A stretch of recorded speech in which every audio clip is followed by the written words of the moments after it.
Hola amigos, vamos a estudiar hoy la lección número 29 de nuestro curso del Catecismo de la Iglesia y esta vez vamos a estudiar acerca, el título de nuestra lección es El amor y las fuentes de la vida. Vamos a estudiar el sexto mandamiento, ¿sí? Que tiene relación con el noveno, pero aquí vamos a estudiar el sexto mandamiento así como se encuentra en el compendio del Catecismo, ¿sí? Entonces, ya veremos nosotros que la moral cristiana es muy clara. Es clara porque no está basada en realidad en las Sagradas Escrituras y no que las Sagradas Escrituras fueran oscuras, sino que eh, es clara para todos los hombres, incluso los no creyentes, porque está basada fundamentalmente en la naturaleza del hombre. Ese es el tema, esa es la fortaleza de la moral cristiana, ¿sí?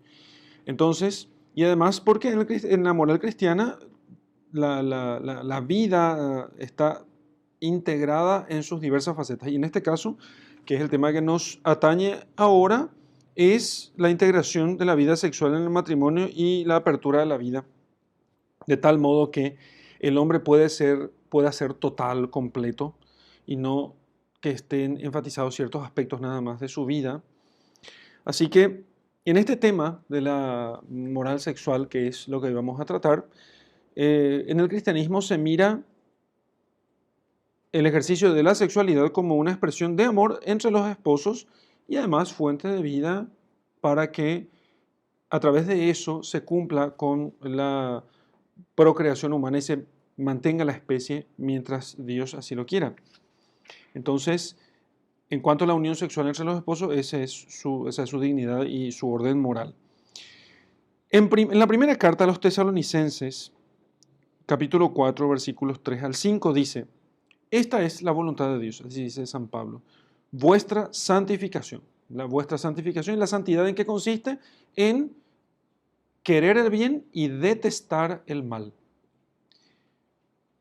Entonces, esta es la voluntad de Dios, vuestra santificación, que os alejéis de la fornicación, que cada uno de vosotros sepa poseer su cuerpo con santidad y honor, y no dominado por la pasión, como hacen los gentiles que no conocen a Dios. Porque Dios, uno de sus atributos, es la santidad, y eso consiste en que Él necesariamente siempre quiera el bien y deteste el mal. Entonces, comencemos a leer nuestro compendio. Empecemos por el compendio en esta vez vamos a estudiar desde el número 487 al 502. 487 al 502. Empecemos con el 487. Entonces, dice, ¿qué corresponde a la persona humana frente a la propia identidad sexual? Dios ha creado al hombre como varón y mujer. No hay un tercer sexo, ¿sí? Pero ambos con igual dignidad personal, y ha inscrito en él en el hombre, varón y mujer, ha inscrito en él la vocación del amor y de la comunión. Corresponde a cada uno aceptar la propia identidad sexual, reconociendo la importancia de la misma para toda la persona, su especificidad y complementariedad, de tal modo que podemos decir nosotros que hombre y mujer son como dos facetas del ser humano, o sea, dos modalidades del hombre. El hombre puede ser varón o puede ser mujer. Así, la mujer es tan hombre, tan ser humano como el hombre, y el hombre es tan ser humano, tan hombre como la mujer. Pero ambos se complementan. ¿En qué sentido se complementan? Que la conservación de la especie y el desarrollo, la institución familiar en la cual se forma y se educa el hombre no puede ser realizada, no puede ser verificada, sino únicamente por la unión de un varón y mujer. Y esa unión de varón y mujer, esa unión complementaria es querida por Dios. Ahora, esa unión complementaria, claro, ahora aquí estamos hablando de la unión sexual, ¿cierto? Entonces, cuando hablamos de que varón y mujer son complementarios y que esa complementariedad es la que deriva en la conservación de la especie y en la institución familiar, estamos hablando de que esa unión y complementariedad se realiza propiamente en la unión sexual. Entonces, ¿qué es la virtud de la castidad? Que es la que regula este mandamiento de no, ¿cuál es el mandamiento? El sexto mandamiento: no cometerás actos impuros, no fornicarás, dice en el texto hebreo. No cometerás actos impuros en general, no cometerás adulterio en realidad, dice. La castidad es la positiva integración de la sexualidad en la persona. La sexualidad es verdaderamente humana cuando está integrada de manera justa en la relación de persona a persona. La castidad es una virtud moral, un don de Dios, una gracia y un fruto del Espíritu. Así hasta parece complicado. El tema es lo siguiente, que la castidad es la integración de la sexualidad en la persona, de tal modo que la sexualidad en la persona cumpla los fines propios de la sexualidad y haga que la persona adquiera un dominio sobre sí misma. Eso es esa es la razón misma de la virtud de la castidad. Entonces, la virtud de la castidad no es simplemente no tener sexo. ¿Sí? No es simplemente no tener sexo. Porque la virtud de la castidad va a regular el recto uso de la sexualidad también en los esposos. Entonces, ellos no viven la castidad no teniendo relaciones sexuales, sino teniendo relaciones sexuales conforme al orden dispuesto por Dios. Entonces, por eso se habla de integridad de la sexualidad en la persona. Aunque esto parezca un poco complejo, ¿verdad? Podríamos decir de otro modo más sencillo. La castidad es el recto uso de la sexualidad conforme al estado de vida de cada uno. En mi estado de vida, la castidad consiste en no tener relaciones con alguna mujer. En el caso de los esposos, es que las relaciones sexuales estén enmarcadas en su unión matrimonial y con la finalidad de la procreación, aunque sea una finalidad de manera remota, aunque no se busque directamente eso. Bueno, entonces, ese es el punto de la castidad, de tal modo que no pensemos nosotros que una persona casta es simplemente una persona que no tenga relaciones. ¿Qué supone la virtud de la castidad? Sigue la siguiente pregunta, 489. Perdón, saltamos a la 491. ¿Todos están llamados a vivir la castidad? Sí. Todos siguiendo a Cristo, entendiendo entonces qué es la castidad, qué es el recto uso de la sexualidad conforme al estado de vida de cada uno. Todos están llamados a llevar una vida casta según el propio estado de vida. Unos viviendo en la virginidad o en el celibato consagrado, que es el modo eminente de dedicarse más fácilmente a Dios, con un corazón indiviso, porque la virgen, el hombre casto, el célibe, el religioso, el sacerdote, en el rito latino fundamentalmente, ellos tienen el corazón indiviso, porque nos tienen el corazón dividido para poder atender al cónyuge, varón o mujer, marido o esposa, y entonces pueden dedicarse de forma exclusiva a Dios.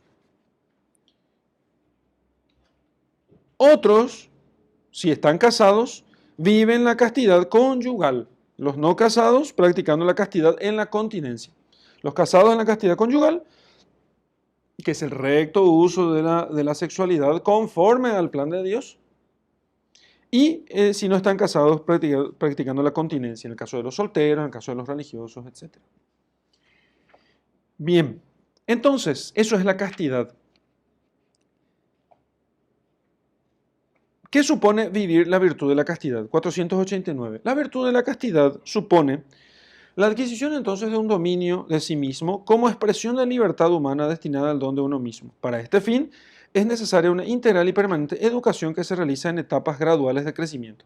O sea, lo que está diciendo es que la formación en la castidad no es una cosa que se da de la noche a la mañana, sino que se va, no agarro a un niño de 6 años y le digo, bueno, no tenés que tener relaciones con una mujer. Por supuesto que aquello simplemente no va a entender. No es que le va a chocar, no va a entender. Entonces, la formación en la castidad tiene que ir regulándose de acuerdo con la etapa de crecimiento o el grado de madurez que tenga la persona. ¿Cómo podemos ayudar a las personas a vivir la castidad? A desarrollar la virtud de la castidad. Así que son numerosos los medios de que disponemos. La gracia de Dios, que viene en nuestro auxilio, sabiendo Dios que somos débiles, Él viene en nuestro auxilio. La ayuda de los sacramentos, principalmente la penitencia y la comunión eucarística. La oración, evidentemente alguien que no reza difícilmente pueda guardar la castidad. El conocimiento de uno mismo, sabiendo quién soy yo, cuáles son mis debilidades, qué temperamento tengo, qué inclinaciones tengo, dónde son los lugares en los que corro yo más peligro. No es lo mismo un colérico que un flemático en este tema, no es lo mismo un melancólico que un sanguíneo, entonces no sienten ellos tentación delante de las mismas cosas. Y sobre todo de acuerdo a la historia propia, una persona que ya haya caído durante largos años en el pecado de la impureza, entonces no puede arriesgarse tan fácilmente, tan así, ingenuamente a caer de nuevo en pecados. O sea, va a tener que cuidar mucho los lugares a donde ir. Y probablemente no podrá hacer lo mismo que una persona que guardó continencia desde su juventud. La práctica de una ascesis adaptada a las diversas situaciones, o sea, vida ascética, que evidentemente no es lo mismo la vida ascética para un religioso que para un laico, pero eso no significa que la ascesis, o sea, el ejercicio de la penitencia, el dominio de sí mismo, la negación de nuestras inclinaciones, no darse todos los gustos, practicar el ayuno, la mortificación, todas esas cosas entran dentro de la ascesis. No es lo mismo para un religioso que para un laico. Si un tipo es estibador y tiene que estar bajando cargas pesadas todos los días, probablemente no podrá hacer ayuno, pero puede hacer otras cosas. Un religioso, en cambio, sí hace ayuno. Entonces, es distinto eso. Y adaptado a la vida de cada uno que uno podrá ver con un sacerdote o con una persona experimentada en la vida espiritual. Y el ejercicio de las virtudes morales, en particular de la virtud de la templanza que busca que la razón sea la guía de las pasiones. ¿En qué consiste entonces la virtud de la templanza? En que yo domine el modo como yo adquiero o me acerco a las cosas placenteras de la vida. Entonces, la persona templada no toma todo lo que quiere, no come todo lo que quiere, no ve o mira todo lo que desea, sino que se controla en eso. El que pueda hacer eso, entonces más fácilmente va a poder guardar la virtud de la castidad. No toca todo lo que a lo que se inclina, ¿entienden? Entonces, la virtud de la templanza es eso. En cualquier caso, la virtud siempre es un ejercicio continuo de actos buenos.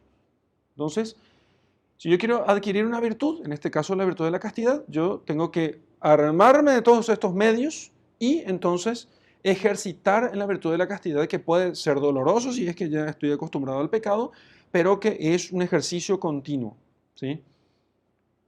Si una persona hizo ejercicio físico desde pequeño, probablemente no le costará nada levantar una pesa. Pero si no hizo nunca ejercicio físico y de repente tiene 150 kilos y tiene que empezar a hacer ejercicios, obviamente que eso dolerá. En todas las virtudes, muy en especial en la castidad, funciona así también. Esos son los medios de los que disponemos para poder ejercitar la virtud de la castidad. Pasemos ahora a la cuestión del sexto mandamiento y el amor conyugal, ¿sí? Sexto mandamiento y amor conyugal. Entonces, nos dice la pregunta del 492. ¿Cuáles son los principales pecados contra la castidad? Bueno, entonces, empecemos ahora a ver cuáles son los pecados. ¿Cuándo peco yo contra este mandamiento? Pecados gravemente contrarios a la castidad. En el caso de la castidad del sexto mandamiento hay que decir que siempre todos los pecados contra el sexto mandamiento son graves. No sé si pequé gravemente. Si fue voluntario, hay pecado grave, ¿sí? El pecado es grave objetivamente. El tema es si se me imputa el pecado, ¿sí? Si soy culpable del pecado. Entonces, si hubo voluntariedad, si hubo libertad, entonces ya hay pecado. Entonces, si es sexto mandamiento, siempre que yo consentí, tengo un pecado grave o mortal, que es lo mismo. Entonces, ¿cuáles son los pecados contra el sexto mandamiento? El adulterio, que consiste en que cuando una persona, en una relación de dos personas, las dos no están casadas entre sí y una de ellas está casada, una de ellas está casada. Si fuera religiosa, no sería adulterio, sería sacrilegio, ¿sí? Porque el religioso no está casado, está consagrado a Dios, entonces en ese caso sería sacrilegio. Entonces, el adulterio, en cambio, es cuando dos personas tienen relaciones o actos propios del acto sexual, caricias, besos que tienden a movimientos libidinosos, besos que causan excitación, entra dentro de eso también. Y bueno, entonces, y todo eso entra dentro de adulterio, cuando una de las personas está casada con otra, ¿sí? La fornicación es cuando ambas personas son solteras. ¿Sí? La fornicación es cuando ambas personas son solteras. A veces se usa el término en la escritura fornicación para todos los pecados contra el sexto mandamiento, porque fornicación viene de fornax. Fornax es horno, que no es otra cosa que lo que ya están pensando, calentarse, ¿no? Entonces, es San Pablo mismo utiliza esa expresión, ¿verdad? Quemarse en llamas por la pasión impura. La masturbación, que consiste en la estimulación de los propios órganos sexuales, ¿eh?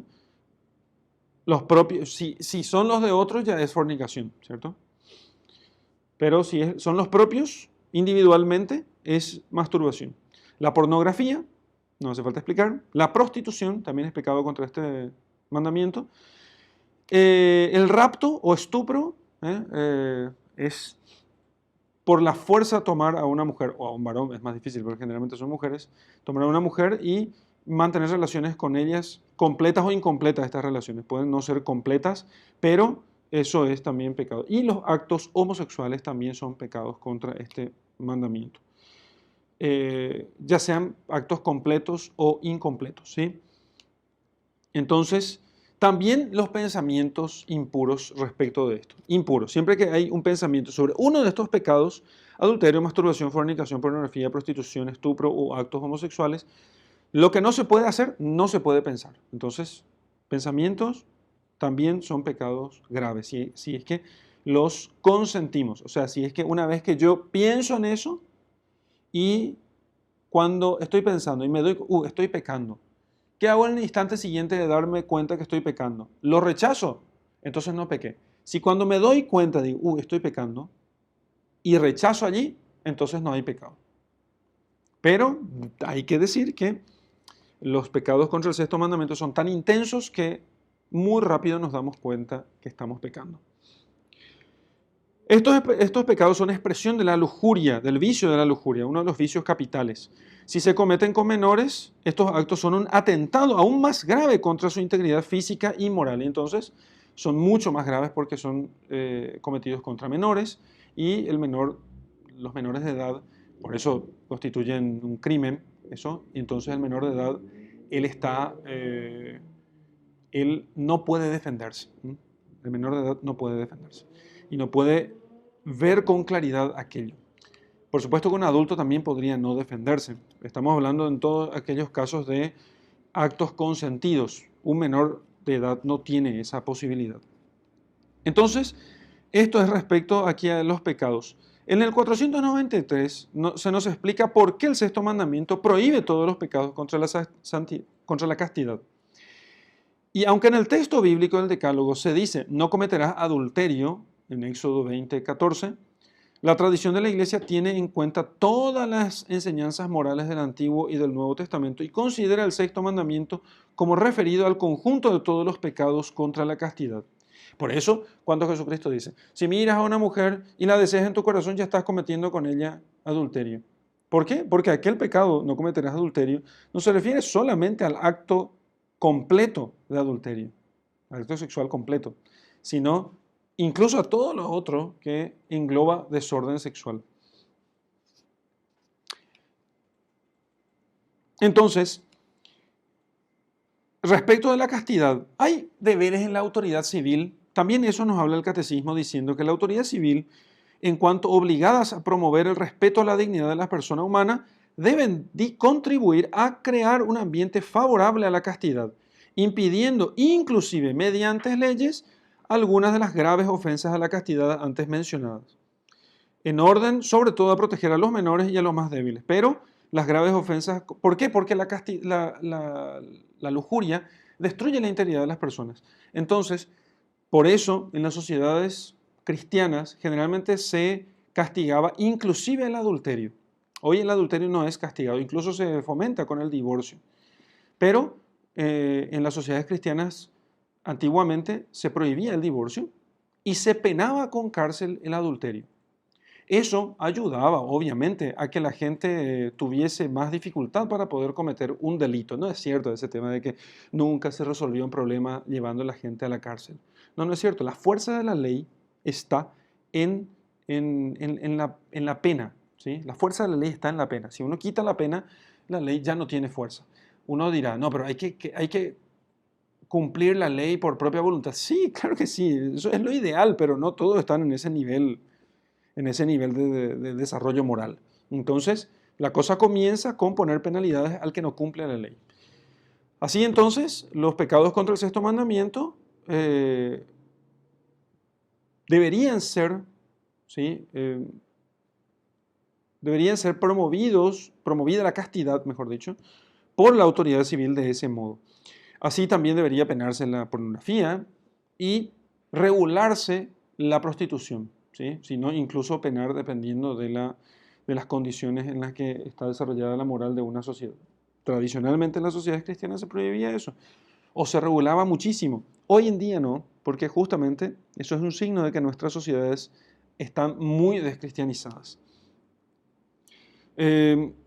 Obviamente la fornicación no podría penarse, salvo que se haga de forma pública, y de hecho eso, hay leyes contra eso, que se llama atentados a la moral pública. Y la fornicación, lo mismo.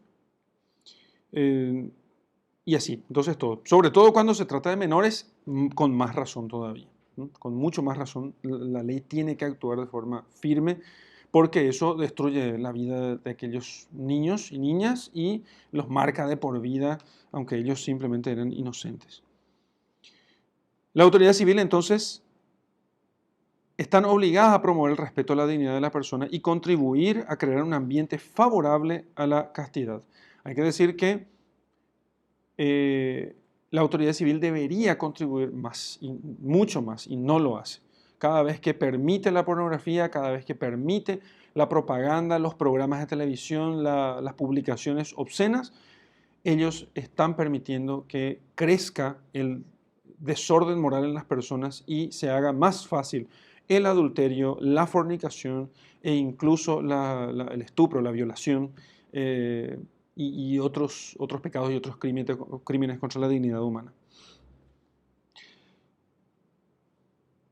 Pasemos al amor conyugal, ¿sí?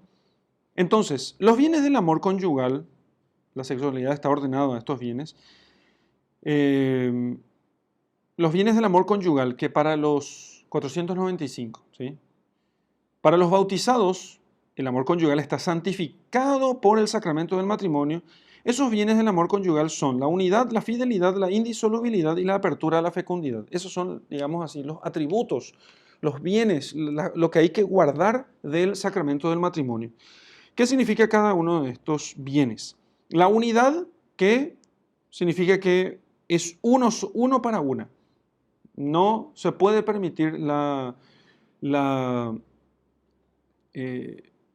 pluralidad de cónyuges, ¿entienden? ¿Sí? La poligamia.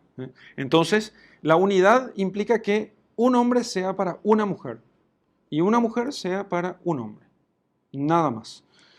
Entonces, es un pecado contra esto la poligamia. La fidelidad, y el pecado contra la fidelidad es el adulterio, de tal modo que este hombre solamente se una a esta mujer, a la mujer que es su esposa y a la que prometió fidelidad. La indisolubilidad, que no puede disolverse el matrimonio, sino que ellos están unidos hasta que la muerte los separe, hasta que muera uno de los cónyuges. Y finalmente la apertura de la fecundidad. O sea que los esposos consideren como parte fundamental de su unión matrimonial la procreación y educación de los hijos. ¿Sí? Porque si digo solamente procreación, alguno va a saltar a decir, y también la educación, porque ¿cómo va a procrear nomás? Pero por supuesto, es que está incluido, ¿entienden? Está incluido. No hay que tomar algún caso aislado o menos frecuente de familia o de matrimonio o de pareja, muchas veces porque ni están casados, que tienen muchos hijos y no los educan. No es lo común. No es lo común. Entonces, porque sale ahí la señorita Fifi que dice, yo no quiero traer hijos al mundo y dejarlos tirados como hacen los pobres. Pero ella no es pobre, ni siquiera es mal educada, está bien educada. El problema es ella que pretende un matrimonio no abierto a la fecundidad. Y entonces utilizando anticonceptivos y demás cosas, ¿sí? La anticoncepción, acuérdense que es como una masturbación de a dos. La anticoncepción es eso, es una masturbación de a dos. Y no solamente con los métodos mecánicos o métodos de barrera, como el preservativo, por ejemplo, tanto masculino como femenino, sino también con los otros métodos químicos. Es una masturbación de a dos. Y de hecho, esto se englobaba dentro del pecado de onanismo, ¿sí? Onanismo significa, es el pecado de Onam que tenía que dar hijos a la mujer de su hermano que había fallecido, según la ley antigua de Israel, y en vez de eyacular en su mujer, él derramaba afuera. Entonces, eso se llama pecado de onanismo, ¿sí? Y entra dentro de los pecados contra la dignidad de la apertura de la fecundidad.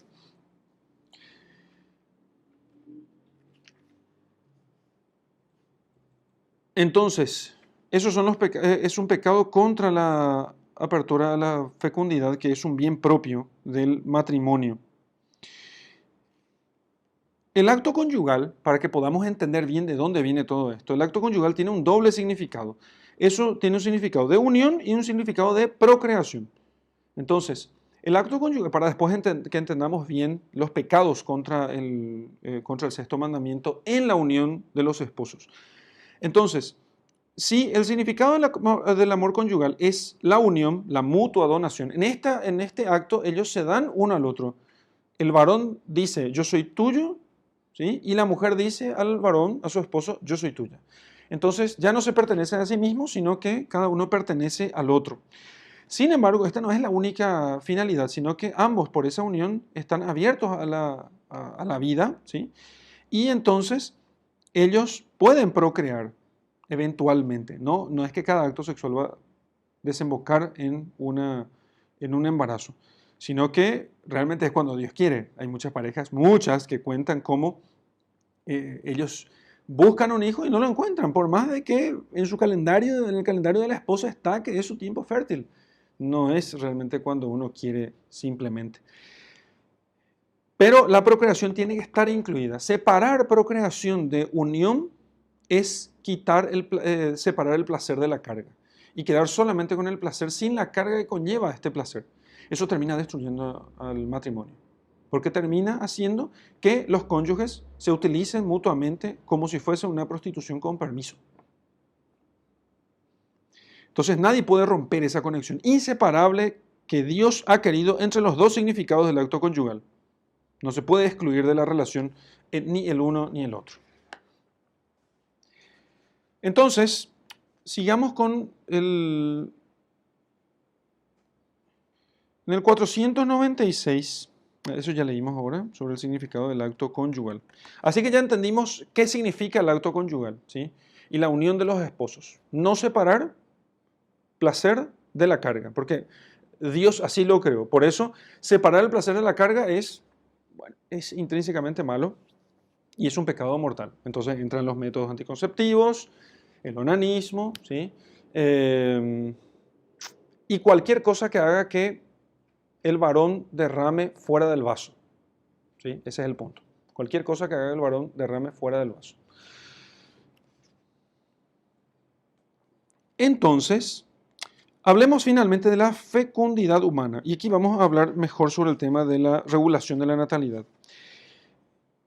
En el número 500, saltamos hasta el 500, un hijo, para que entendamos el catecismo, nos dice que un hijo debe ser considerado siempre un don de Dios. Dios nos concede ese don. El don más grande dentro del matrimonio, ciertamente. No son los bienes, no es la casa, no es la propiedad, no es el coche, son los hijos. De tal modo que un matrimonio sin hijos termina degradándose. Me pueden poner un ejemplo. Uno por allí que viven felices y viajando, dicen, porque ellos no tienen hijos y entonces les sobra dinero para poder viajar. Repito, eso es una prostitución con permiso, ¿sí? Entonces, además es egoísta, ¿sí? No se expresa completamente en el amor y en el amor a un tercero, porque todavía se están amando.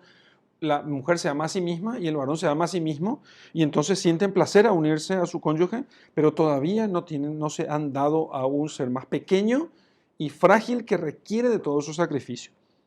El hijo es un don de Dios. No existe el derecho a tener hijos, un hijo como si fuese que alguien puede pretender un hijo a toda costa. No existe el derecho a tener hijos. Sí existe, en cambio, el derecho del hijo, del niño, a ser fruto del acto conyugal, de una unión legítima, de un acto conyugal entre sus padres, no de una inseminación artificial, no de una fecundación in vitro, ¿sí? O de una fecundación subrogada, peor todavía. Se fecunda el óvulo y se implanta, qué sé yo. Hay locuras de este tipo, donde la mujer no podía tener hijos, entonces tomaron un óvulo de ella, fecundaron con el esperma de su marido, implantaron en el útero de la madre, de la abuela, o sea que la abuela es la madre también al mismo tiempo. Es una locura esto. No se puede jugar con la vida de ese modo, porque no es que ella tiene un derecho a tener hijos, eso es muy importante. Yo tengo derecho a tener hijos, entonces los voy a tener de cualquier modo. Ese niño tiene derecho a nacer en una familia constituida según los fundamentos de la naturaleza. Es cierto que, ¿y qué pasa con los hijos adoptivos? Y claro, si quedan los niños abandonados por padres por diversas razones, que alguna buena no será, razones malas, voluntario o involuntariamente, entonces, por supuesto que los padres que adoptan a un hijo están haciendo un gran bien y una caridad eximia. Entonces, sin embargo, lo que no podemos hacer es jugar con los embriones. Entonces, y sin embargo se juega muchísimo, ¿sí? Muchísimo. Se encuentra de todo en las noticias de hoy en día. Incluso embriones que han sido fecundados hace 27 años y recién ahora se están desarrollando porque han quedado congelados durante más de 20 años. Eso es brutal eso. Es brutal para aquella persona. Estamos jugando con la vida humana. No existe entonces el derecho a tener un hijo. Existe el derecho del hijo a ser fruto del acto conyugal de sus padres y también el derecho a ser respetado como persona desde el momento de su concepción.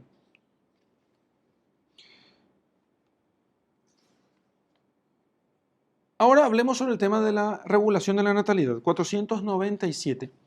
La regulación de la natalidad, que representa uno de los aspectos de la paternidad y de la maternidad responsables, es objetivamente conforme a la moralidad cuando se lleva a cabo por los esposos sin imposiciones externas, no por egoísmo, sino por motivos serios y con métodos conforme a los criterios objetivos de la moralidad, esto es, mediante la continencia periódica y el recurso a los periodos de infecundidad. Bien, entonces, ¿puedo regular la natalidad? ¿Puedo evitar tener hijos? Sí, podés.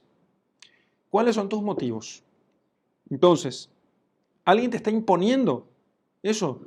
Sí me está imponiendo. Entonces es inmoral, sobre todo para el que impone. Pensemos el caso de los países comunistas, donde se pena con cárcel a quien tenga más de 1 o 2 hijos. ¿Es por egoísmo? Porque querés, o avaricia, porque querés tener más dinero, que te sobre más, lo que sea. Sería pecado entonces, ¿sí? ¿Es por pobreza? Ah, bueno, entonces es una buena razón.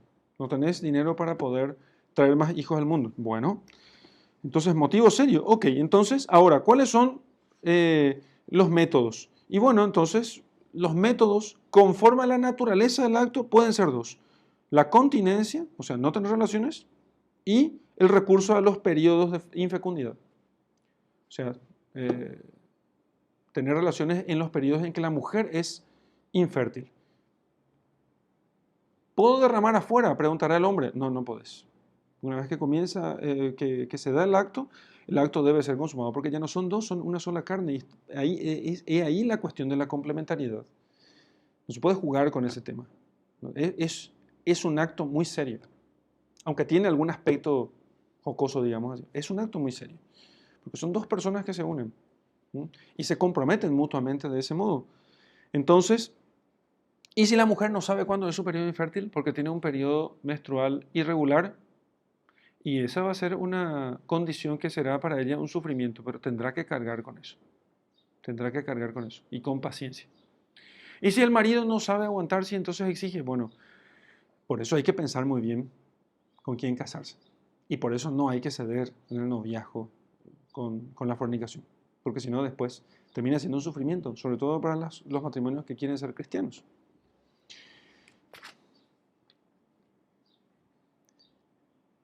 ¿Cuáles son los medios inmorales para la regulación? Ya hicimos alguna alusión a estos.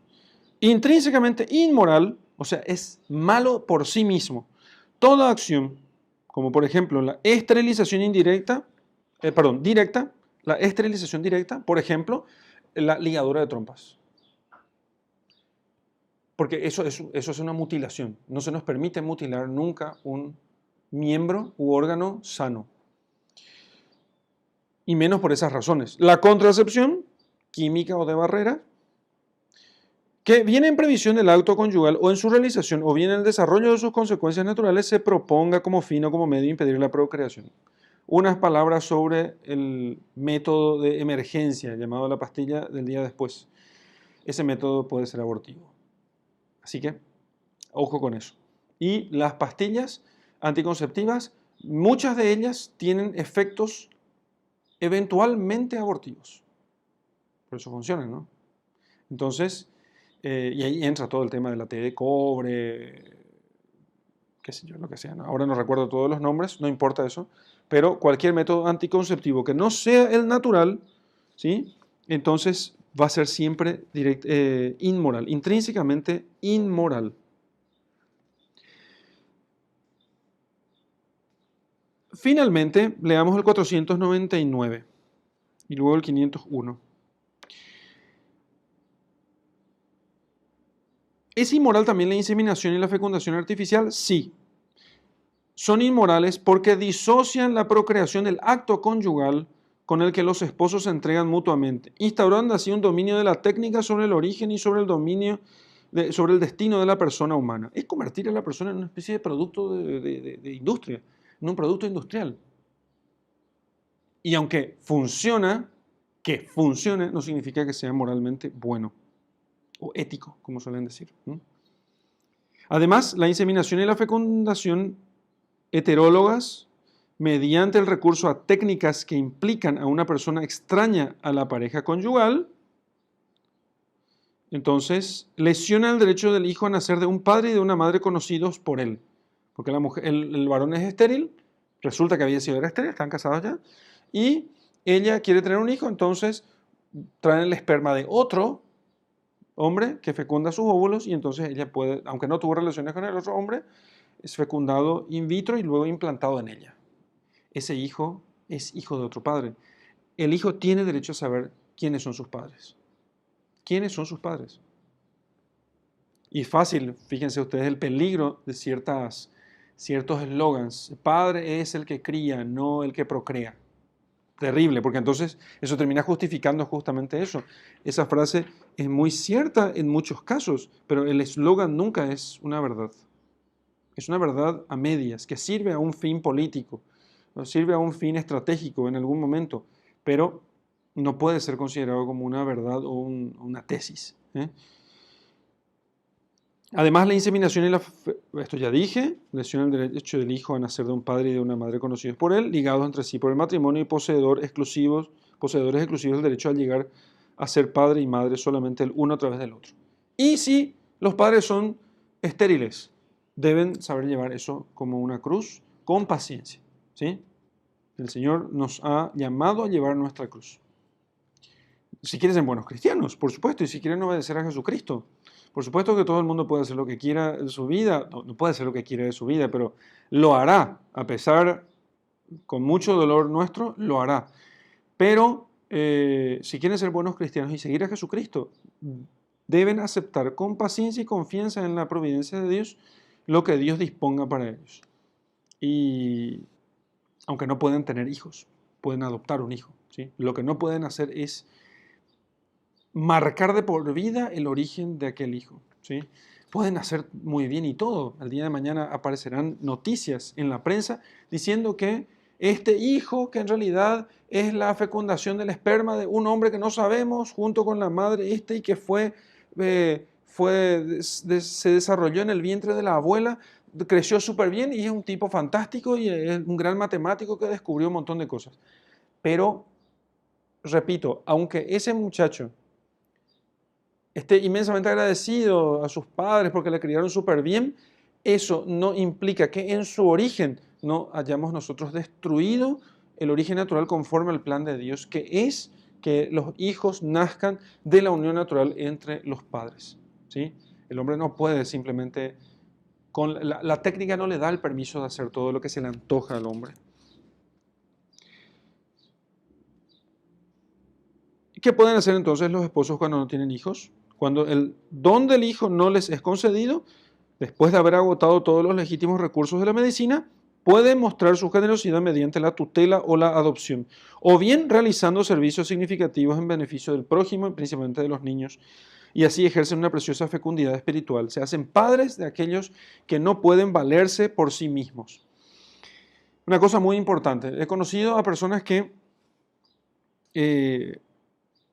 han procurado agotar todos los legítimos recursos de la medicina, incluso han alcanzado el don de un hijo, ya casi en el límite del tiempo de fecundidad de la mujer, qué sé yo, 38, 39, 40 años, a veces incluso más. He conocido a personas así, y he conocido a otros que no pudieron tener hijos.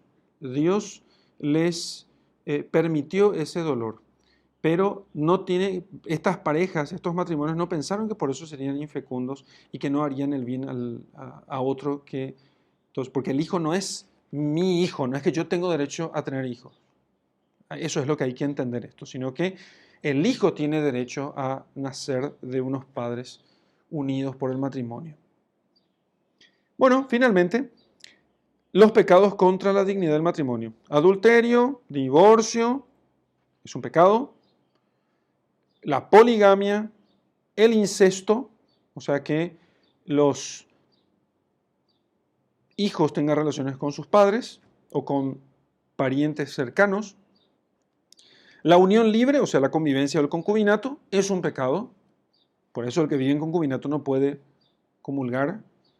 Y el acto sexual antes o fuera del matrimonio, que sería simplemente la fornicación. Inclusive la fornicación entre los que ya están comprometidos para el matrimonio, ¿sí? Incluso eso.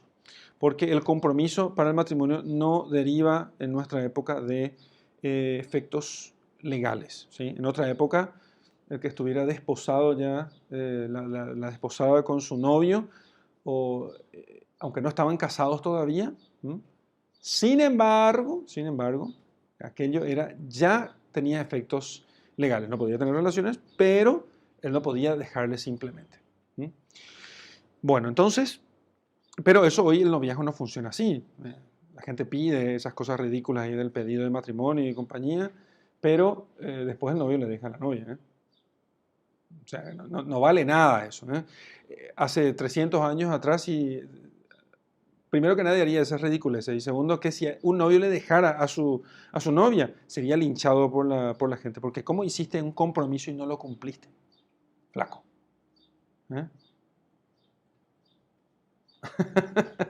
Bien, entonces terminamos esta clase y esta cuestión del sexto mandamiento. Recomendamos algunas tareas para poder profundizar esto. Leer los capítulos 5 y 6 de la carta de San Pablo a los Efesios. También la encíclica Evangelium Vitae de Juan Pablo II, publicada en 1995. Habla sobre todos los aspectos y momentos de la vida del hombre y muy en especial leer sobre la cuestión del noviazgo y el matrimonio. Es muy, muy interesante. Entonces, mirarnos a nosotros mismos como templo del Espíritu Santo, eso también, esa meditación ayuda mucho a que nosotros podamos entender quiénes somos y llevar una vida verdaderamente casta. Y eso. Entonces, terminamos con nuestra oración acostumbrada. Ahí tienen el texto. La oración del misal romano que hoy rezaremos es la que se encuentra al final del texto descriptivo del material de esta clase. Oh Dios, que has preparado bienes inefables para los que te aman, infunde tu amor en nuestros corazones, para que amándote en todo y sobre todas las cosas consigamos alcanzar tus promesas que superan todo deseo. Por Cristo nuestro Señor. Amén. Y te dejo con mi bendición. En el nombre del Padre, del Hijo y del Espíritu Santo. Amén.